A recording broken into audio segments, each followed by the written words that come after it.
With all that being said, it is time to bring in Tim, Luke, and Greg Strom, the appraisal guys, the frickin' frack of Nick and Knack. Of course, you can find them at Treasure Quest Appraisal Group, tqag.com, or right here on a Tuesday morning. Good morning. Good morning. Good morning. Are we both in the same place this morning? Yes, we are. Yay! Wonder of wonders.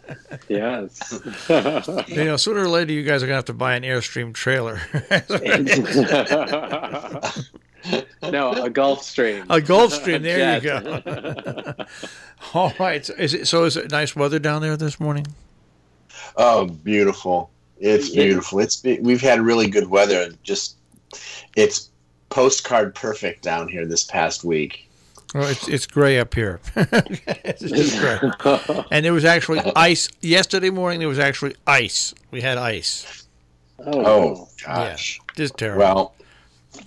Well, come to Florida. That will never happen. Okay. No, we did not have ice, but I was on the road. I went to Palm Springs, California, to do an appraisal. Just a quick. So for the day.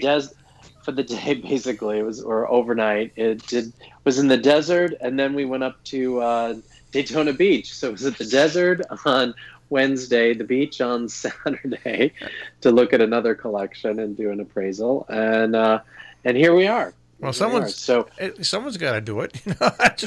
Right, exactly right, and it's fascinating because just looking at for the one in the desert, it was an estate and it was a second home. So they bought the house. It was already used furniture. So going through, the owner was, or the surviving spouse was just had it, knew it, said, well, this can't be worth a tremendous amount and all that. And I said, well, no, but it's an exercise we have to go through for estate appraisals. And that was pretty easy, and got that done, and then up to the beach, and then here we are. So fascinating, just interesting things. Just an interesting point on the Daytona Beach trip. We have a client that we're working with up there, and I don't know if you've ever been to Daytona Beach. Have you, Marshall? Oh yeah. But I'm okay. not in the past. Not since we started this damn radio station, but before that. I had totally forgotten that you were able to drive on the beach in Daytona in certain areas. Huh. And our hotel was literally steps from the beach, and we look out, and Tim says, "Oh, there's some Jeeps on the beach." I said, "Well, yeah, I forgot. They actually used to do a racing on the beach, and I don't know. They might still do that, but it's not in the area where we were. But apparently, the beach they've never gotten rid of that that I don't know what you want to call it, that privilege." And they're still allowing. They actually have beach access for vehicles that you have, just for vehicles, and it's kind of weird to see a car driving on a beach thinking you're going to get stuck in sand, but it's like concrete. I don't know. It's just like driving on a dirt road. Yeah, it's a different consistency. It is, but when it gets wet though, it's not fun to drive in. Yeah, well, I thought it was kind of cool just to sit there and look and see people driving on the beach and running on the beach. I'd never really witnessed it before, so it was a fun escape for overnight. So we had a good time, and we got some work done. So can't ask for more than that. Well, you can see other people driving in sand in Jaisalmer, India, in Iraq. Oh yeah, no. Well, sand is very loose though. That sand is very loose though. This was good, but we also we're working with a couple of different collections and clients, but also looking at auction results. There was an auction that just took place out in Las Vegas, and they were selling just a variety of memorabilia as well as advertising items and slot machines and gambling machines, trade stimulators, those sort of things. But there was one thing that popped that really jumped out at us. There was a Coke bottle prototype, and it's only one of two known to exist, and it ended up selling for $110,700 at this auction, and this was just a couple weeks ago, April 14th. At this, I think it was a 3-day sale, and it was one of those just rare, interesting items that, being a prototype, especially for Coca-Cola, and we've talked about these in the past, but this is like another one that has come up, and it was created in the early 1900s, 1915. And it was created by the Root Glass Company, which is was a glass company here in the United States, and was they're calling it, the bottle is the missing link in the history of Coca-Cola. From the moment it arrived in our hands, we knew we could create a buzz. And this is the auction company. This is part of their PR. It's considered a highly important piece, not only by Coca-Cola collectors, but also advanced bottle collectors.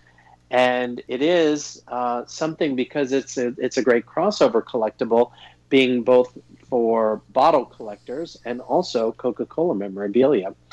And I'm the buyer, and wishes to remain anonymous, but I'm sure is a major collector of both, probably the bottle itself, but also Coca-Cola, because of just the Coca-Cola name and the Coca-Cola memorabilia that's out there. Fascinating. Just interesting, these items that pop up that are just, interesting, kind of out there. So because of that, I started looking online at some of the, just going to eBay, where there, again, some crazy things, and people will pay crazy money for things, and they put that on eBay, to see the 10 most expensive items that sold in 2018. They came out with this list just a month or so ago. Any ideas? Do you have any ideas what might have sold? The 10. This is on eBay. On eBay, most expensive items. We've actually talked about some of these. I remember the one. There was one item that was really expensive, and then it turned out that it was a fake bid. Right. Mm-hmm. So that must. These are the real ones. Well, all right. Let me take a guess.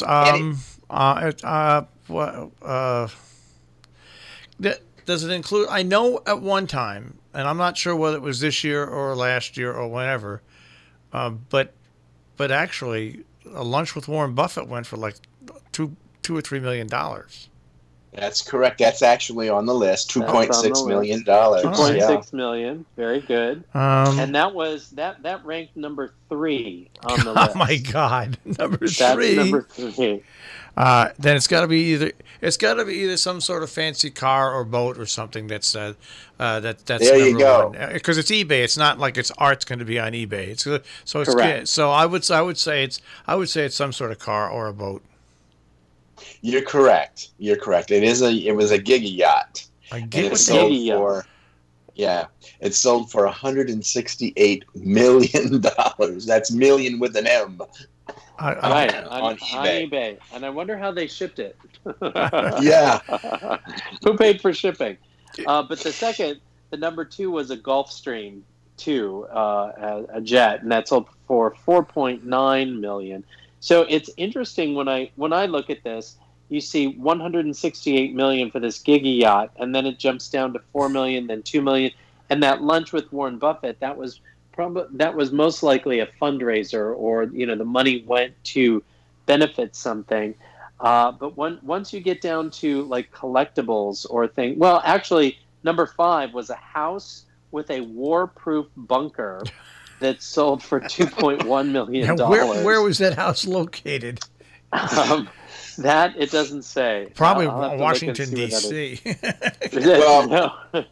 Marshall and I, you won't. I don't know. You probably won't remember this, Tim, because by the time that these were done, I think you might have just been born.